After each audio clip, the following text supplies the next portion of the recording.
Hi friends, പുതിയൊരു informative വീഡിയോയിലോട്ട് സ്വാഗതം. ഇന്ന് നിങ്ങൾക്ക് വേണ്ടി പരിചയപ്പെടുത്തുന്ന യു.കെയിലെ ഡെൻ്റൽ തെറാപ്പിസ്റ്റായിട്ട് വർക്ക് ചെയ്യുന്ന നിസാമിനെയാണ്. നിസാം സ്പോൺസർഷിപ്പോട് കൂടി യു.കെയിലെ ഡെൻ്റൽ തെറാപ്പിസ്റ്റായിട്ട് വർക്ക് ചെയ്ത ഒരാളാണ്. അപ്പോൾ നിസാമിൻ്റെ കരിയർ ജേണി നമുക്ക് ചോദിച്ച് മനസ്സിലാക്കാം. ഹായ് നിസാം, നമുക്ക് വേണ്ടി ഇൻട്രൊഡ്യൂസ് ചെയ്യാമോ? നാട്ടിലെവിടെയാണ് സ്ഥലം, നാട്ടിലെവിടെയാണ് പഠിച്ചതൊക്കെ? എൻ്റെ പേര് നിസാം. ഞാൻ എറണാകുളത്ത് നിന്ന് വരുന്നു. ഇവിടെ സെൻട്രലാൻഡാണ് വർക്ക് ചെയ്യുന്നത്. ഡെൻ്റൽ തെറാപ്പിസ്റ്റായിട്ടാണ് വർക്ക് ചെയ്യുന്നത്. ഞാൻ പഠിച്ചത് നോർത്തേൺ കർണാടകയാണ്, റായ്ചൂർ എന്ന് പറയുന്ന സ്ഥലത്ത്. UG അവിടെ ബാച്ചിലേഴ്സ് ഇൻ ഡെൻ്റൽ സർജറി, പിന്നെ അത് കഴിഞ്ഞിട്ട് PG masters in research ethics ഏനപ്പോയയിൽ മംഗലാപുരത്ത് ചെയ്തു. നിസാമിൻ്റെ ഒരു സ്വപ്ന രാജ്യമായിരുന്നോ UK? അതെയോ എല്ലാ രാജ്യങ്ങളിലും അപ്ലൈ ചെയ്തിട്ട് ജോലി കിട്ടിയത് UK-യിലായതുകൊണ്ട് UK-യിലോട്ട് വന്നതാണോ? ആദ്യമൊക്കെ ആസ് യൂഷ്വൽ ഗൾഫ് കൺട്രീസിലേക്ക് നോക്കിയിരുന്നു. പിന്നെ അതിനുശേഷം കുറച്ച് കഴിഞ്ഞപ്പോൾ കാനഡയായിരുന്നു ഓപ്ഷൻ. അങ്ങനെ കറങ്ങിത്തിരിഞ്ഞ് എനിക്ക് തോന്നി കുറച്ചുകൂടി ബെറ്റർ ഓപ്പർച്യൂണിറ്റീസും അതുപോലെ എനിക്ക് ഈസി ടു റീച്ച് UK ആയിരുന്നു. എനിക്ക് അന്നത്തെ ഒരു ഓപ്ഷൻ എന്ന് പറയുകയാണെങ്കിൽ ഈ ഡെൻ്റൽ തെറാപ്പിസ്റ്റായിട്ട് രജിസ്റ്റർ ചെയ്യാൻ വേണ്ടിയിട്ട് എക്സാം ഒന്നും ഇല്ലാതെ രജിസ്റ്റർ ചെയ്യാനുള്ളൊരു ഓപ്ഷൻ ഉണ്ടായിരുന്നു. അപ്പോൾ അങ്ങനെ ആ ഒരു ഓപ്ഷൻ ഓപ്റ്റ് ചെയ്തിട്ടാണ് ഞാൻ നാട്ടിൽ നിന്ന് ഇങ്ങോട്ടേക്ക് കയറി വന്നത്. പക്ഷെ അൺഫോർച്ചുനേറ്റ്ലി ഇപ്പോൾ ആ ഓപ്ഷൻ നിലവിലില്ല. അത് UK ഗവൺമെൻറ് അത് നിർത്തി, ആ ഓപ്ഷൻ നിർത്തി. ഇപ്പം ആകെയുള്ള ഓപ്ഷൻ എന്ന് പറഞ്ഞാൽ ORE അല്ലെങ്കിൽ LDS എക്സാം എഴുതിയിട്ട് ഡെൻറ്റിസ്റ്റ് ആയിട്ട് വരിക എന്നല്ലാതെ വേറെ ഓപ്ഷനൊന്നും ഇല്ല നിലവിൽ. നിസാം ഫസ്റ്റ് ടൈം UK-യിലോട്ട് എത്തുന്നത് സ്റ്റുഡൻ്റ് ആയിട്ടാണോ അതോ ജോബ് വിസയോട് കൂടി ഡയറക്റ്റ് ഡെൻ്റൽ തെറാപ്പിസ്റ്റ് ആയിട്ടാണോ UK-യിൽ എത്തുന്നത്?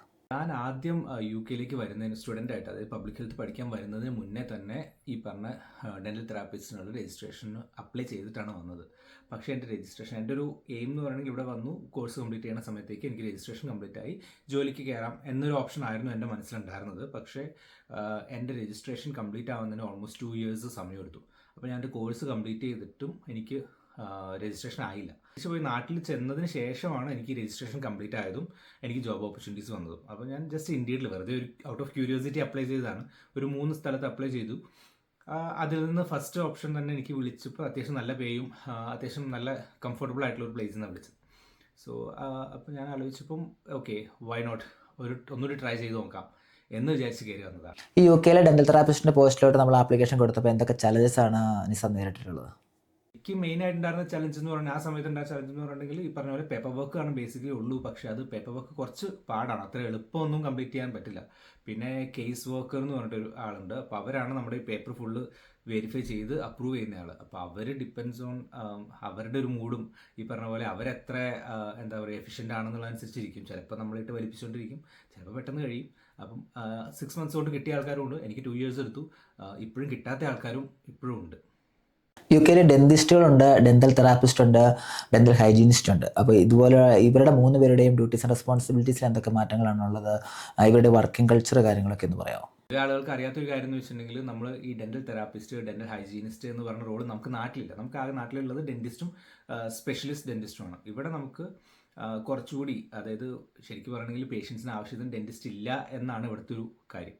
അപ്പോൾ അങ്ങനെ വരുമ്പം ഇവിടെ കുറച്ചുകൂടി പേഷ്യൻസിന് ട്രീറ്റ്മെൻറ്റ് കിട്ടാൻ വേണ്ടിയിട്ടുള്ള ഒരു ഓപ്ഷൻ ആയിട്ട് വച്ചേക്കുന്നതാണ് ഡെൻ്റൽ ഹൈജീനിസ്റ്റ്, ഡെൻ്റൽ തെറാപ്പിസ്റ്റ് എന്ന് പറഞ്ഞ സാധനം. അപ്പോൾ ഡെൻ്റൽ ഹൈജീനിസ്റ്റ് എന്ന് പറഞ്ഞാൽ ബേസിക്കലി ക്ലീനിങ്, പോളിഷിങ് അങ്ങനെ ഉള്ള ബേസിക് പരിപാടികളും, തെറാപ്പിസ്റ്റ് എന്ന് പറഞ്ഞിട്ടുണ്ടെങ്കിൽ നമുക്ക് ബാക്കിയുള്ള ട്രീറ്റ്മെൻറ്റ്സ്, അതായത് ഈവൻ ചെക്കപ്പ് ആണെങ്കിലും സ്റ്റാർട്ടിങ് വിത്ത് ചെക്കപ്പ്, പിന്നെ ട്രീറ്റ്മെൻറ്റ്സ്, ഫില്ലിങ്സ്, കുട്ടികളുടെ പല്ലെടുക്കുന്നതും അതേപോലെ ക്ലീനിങ്ങും, അങ്ങനെയുള്ള ബേസിക് ആയിട്ടുള്ള അത്യാവശ്യം ട്രീറ്റ്മെൻറ്റ്സ് എല്ലാം എക്സെപ്റ്റ് സം ട്രീറ്റ്മെൻറ്റ്സ്, അതായത് പെർമനൻറ്റ് ടൂത്ത് എക്സ്ട്രാക്ഷൻ പറ്റില്ല, അതേപോലെ ക്രൗൺ അല്ലെങ്കിൽ നമ്മൾ ബ്രിഡ്ജ് വെക്കുമല്ലോ, വെപ്പുവല്ല് വെക്കുന്നത്, അങ്ങനത്തെ പ്രോസസ്സൊന്നും പറ്റില്ല എന്ന് ഒഴിച്ചിട്ടുണ്ടെങ്കിൽ ബാക്കി എല്ലാ പ്രോസസ്സും തന്നെ, റൂട്ട് കനാൽ പറ്റില്ല, അങ്ങനത്തെ പ്രോസസ്സ് ഒഴിച്ച് ബാക്കിയെല്ലാം തന്നെ ഡെൻ്റൽ തെറാപ്പിസ്റ്റും ചെയ്യാം. അപ്പം ഓൾമോസ്റ്റ് സിമിലർ ആണ്, പക്ഷേ it's A different job title, അതാണ് അതിൻ്റെ പ്രത്യേകത. വർക്ക് ചെയ്യുന്ന ഒരു NHS ക്ലിനിക്കിലാണ്. അപ്പം വർക്ക് കൾച്ചർ എന്ന് പറഞ്ഞിട്ടുണ്ടെങ്കിൽ NHS-ലാണെങ്കിൽ നമുക്ക് പേഷ്യൻസ് എത്ര വരുന്നു അല്ലെങ്കിൽ അങ്ങനെയുള്ള ടെൻഷൻ ഒന്നും തന്നെ ഉണ്ടാവില്ല. നമ്മൾ വരുന്ന പേഷ്യൻസ്, ഇഷ്ടംപോലെ പേഷ്യൻസ് ഉണ്ടാവും, പേഷ്യൻ്റ് ഫ്ലോയ്ക്ക് ഒരു ബുദ്ധിമുട്ടുണ്ടാവില്ല. പിന്നെ ട്രീറ്റ്മെൻറ്റ് ഫാസ്റ്റായിട്ട് ചെയ്യാന്നുള്ളതാണ് ഒരു ബെറ്റർ വേ ടു എന്താ പറയുക, കുറച്ച് ക്യാഷ് ഉണ്ടാക്കാൻ അല്ലെങ്കിൽ ഇൻകം കൂട്ടാനുള്ള ഓപ്ഷൻ എന്ന് പറഞ്ഞെങ്കിൽ അത് തന്നെയാണ്. ഇവിടെ ബാക്കിയുള്ള എന്ത് ജോലിക്കാണെങ്കിലും നമുക്കിവിടെ പെർ അവറൊക്കെ പേ തരുന്നതിന് പകരം ഡെൻറ്റിസ്റ്റുകൾക്ക് പേ ചെയ്യുന്നതെന്ന് UDA എന്ന് പറഞ്ഞൊരു ഡിഫറെൻറ്റ് സിസ്റ്റമാണ്. അതിൻ്റെ ഒരു പ്രത്യേകത എന്ന് പറയുകയാണെങ്കിൽ നമ്മൾ എന്ത് ട്രീറ്റ്മെൻറ്റ് എത്ര ടൈം കൊണ്ട് തീർക്കുന്നു എന്നുള്ളതനുസരിച്ചിട്ടാണ് നമുക്ക് പേ വരിക. ഇപ്പം ഫോർ എക്സാമ്പിൾ പറയുകയാണെങ്കിൽ നമുക്ക് 1 മണിക്കൂറിൽ നമുക്ക് 10 പൗണ്ട് കിട്ടുന്ന ടൈമും ഉണ്ടാവും, 1 പൗണ്ടിൽ 50 പൗണ്ട് മേടിക്കാനും പറ്റുന്ന ഓപ്ഷൻ ഉണ്ട്.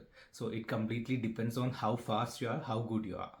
ഡെന്റൽ തെറാപ്പിസ്റ്റായിട്ട് രജിസ്ട്രേഷൻ കിട്ടിക്കഴിഞ്ഞാൽ നമ്മൾ നാട്ടിൽ നിന്നാണ് ഈ ജോബിന് അപ്ലൈ ചെയ്തത്. അപ്പോൾ ഈ ഒരു ജോബിനുള്ള സ്പോൺസർഷിപ്പ് ചാൻസുകളൊക്കെ അതിനെപ്പറ്റി ഒന്ന് പറയാമോ? സ്പോൺസർഷിപ്പിൻ്റെ ബേസിക് ക്രൈറ്റീരിയ എന്ന് പറയണമെങ്കിൽ 2 തരം സ്പോൺസർഷിപ്പ് ഉണ്ട്. ഒന്ന് സെൽഫ് എംപ്ലോയിഡ് സ്പോൺസർഷിപ്പ് കിട്ടാം, അല്ലെങ്കിൽ എംപ്ലോയിഡ് സാധാരണ നമുക്ക് വരുന്ന ഒരു എല്ലാവർക്കും കിട്ടുന്ന സ്പോൺസർഷിപ്പ്. എനിക്ക് വന്നിരിക്കുന്ന സെൽഫ് എംപ്ലോയിഡ് ആണ്. ഇതിൻ്റെ ബെനിഫിറ്റ് എന്ന് പറയണമെങ്കിൽ ഇപ്പോൾ എനിക്കിനി വേറെ ഏതെങ്കിലും ക്ലിനിക്കിൽ ജോലിക്ക് പോകണമെങ്കിലും എനിക്ക് വിസ ചേഞ്ച് ചെയ്യേണ്ട കാര്യം അങ്ങനെയൊന്നുമില്ല. I can work anywhere. അങ്ങനെ ലിമിറ്റേഷൻസ് ഇല്ല, ഇന്ന ക്ലിനിക്കിൽ തന്നെ വർക്ക് ചെയ്യണം. സാധാരണ നമുക്ക് എംപ്ലോയി അല്ലെങ്കിൽ എംപ്ലോയിഡ് ആയിട്ട് നമ്മൾ വരുമ്പോൾ ഉള്ള കുഴപ്പമെന്ന് വെച്ചിട്ടുണ്ടെങ്കിൽ നമ്മൾ ആ ഒരു പ്രാക്ടീസിൽ തന്നെ വർക്ക് ചെയ്യണം. ഇതിൽ എനിക്ക് അങ്ങനത്തെ ഒരു ലിമിറ്റേഷൻ ഇല്ല എന്നുള്ളതാണ് ഏറ്റവും വലിയ പ്ലസ്. നാട്ടിൽ ഡെന്റിസ്റ്റായിട്ട് വർക്ക് ചെയ്യുന്ന ഡോക്ടേഴ്സും നമ്മുടെ ഇവിടെയുള്ള ഡെന്റിസ്റ്റിൽ വന്നിട്ട് രജിസ്ട്രേഷൻ എടുക്കാൻ നിൽക്കുന്നവർക്കോ എന്തൊക്കെ അഡ്വൈസോ കാര്യങ്ങളാണ് കൊടുക്കാനുള്ളത്? എനിക്ക് ഒരു കാര്യം പറയാനുള്ളത് എന്താണെന്ന് വെച്ചിട്ടുണ്ടെങ്കിൽ ഇപ്പോൾ ഇവിടെ മാസ്റ്റേഴ്സ് ഇൻ ക്ലിനിക്കൽ ഡെന്റിസ്ട്രി എന്നൊക്കെ പറഞ്ഞിട്ട് കുറേ കോഴ്സുകൾ കുറേ യൂണിവേഴ്സിറ്റിയിൽ സ്റ്റാർട്ട് ചെയ്തിട്ടുണ്ട്. അപ്പോൾ നാട്ടിൽ നിന്ന് ഒത്തിരി ആളുകൾ ഈ കോഴ്സ് പഠിക്കാൻ വേണ്ടി വരുന്നുണ്ട്. അത് പഠിച്ചിട്ടുണ്ടെങ്കിൽ ഇവിടെ ഡെന്റിസ്റ്റ് ആവാം എന്നൊരു ഫേക്ക് വാഗ്ദാനം കൊടുത്തിട്ടാണ് ആളുകളെ കൊണ്ടുവരുന്നത്. പക്ഷേ അങ്ങനെ ഒരു ഓപ്ഷൻ ഇല്ല. ശരിക്കും ഇവിടെ വന്നിട്ടുണ്ടെങ്കിൽ ഈ പറഞ്ഞ എൻഡ് ഓഫ് ദി ഡേ നമുക്ക് ഈ എക്സാം ക്ലിയർ ചെയ്യാൻ തന്നെ ഉള്ളൂ. പിന്നെ ഈ കോഴ്സ് ചെയ്തുകൊണ്ടുള്ള ഗുണമെന്ന് വെച്ചിട്ടുണ്ടെങ്കിൽ and the course is very expensive. എനിക്ക് തോന്നുന്നു 16 to 20 lakhs ഒക്കെ അതിന് ചാർജ് ഉണ്ട്. അപ്പം അത് ചെയ്ത് കഴിഞ്ഞാലും you still have to do the exams. അപ്പോൾ അതുകൊണ്ട് അതിനൊരു പ്രത്യേകിച്ച് ബൗണ്ടറി അല്ലെങ്കിൽ നമുക്ക് അതുകൊണ്ടൊരു ബെനിഫിറ്റ് ഒന്നും കിട്ടുന്നില്ല.